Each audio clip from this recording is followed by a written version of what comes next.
এই যে ফাঁকিটা দেখতে পাটরা, এই ফাঁকি বেশি অংশে যেখানে বেরল বেশি থাকে, যেমন বিলর সাইড, এই সাইডে এগুলো এই ফাঁকিগুলো বেশি পাওয়া যায়। দেখুন এই বিলর সাইডে ফাঁকিগুলা কিন্তু জল থাকে পরিষ্কার, আর লগে বালিয়াসের মতো, এটা বালিয়াস মনে হয় নাকি তা বুঝিয়ার না। এই যে ফাঁকি এটা বকও না, কিন্তু এটা বক থেকে আরও কিছু লম্বা, আমি ফাও বেশি লম্বা থাকে। তো সব ফাঁকিগুলো চিনা যায় না, বিশেষ ফাঁকি এখানে আসে। ভিডিওর মাধ্যমে পুরো ভিডিও যদি আপনারা দেখুন অনেক ফাঁকিগুলো দেখতে পারবা।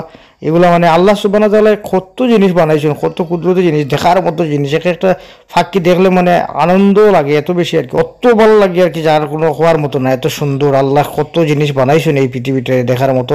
তো সবগুলোর নাম কিন্তু আমি জানি না, আপনারা যদি এই ভিডিওটা দেখুন আর দেখে যদি একটু নামগুলো কইন, তাইলে এই নামগুলো আমি কিছু সময় মনে রাখবো। এই যে ফাঁকিটা দেখতে সময় খুব বেশি সুন্দর লাগছে আমার, জানি না আপনারা কিরকম লাগে, যদি সুন্দর লাগে তো একটু জানাইবা। আর যদি এই ফাঁকিগুলোর নাম জানুন একটু কমেন্ট করি আমার কইবা বলে এই ফাঁকিগুলোর নাম এরকম এটা, তো আমি আরও বিস্তারিত দিমু আপনারা। তো আপনারা ফাঁকিগুলোর নাম যদি জানেন তো আপনারা আমার জানাইবা।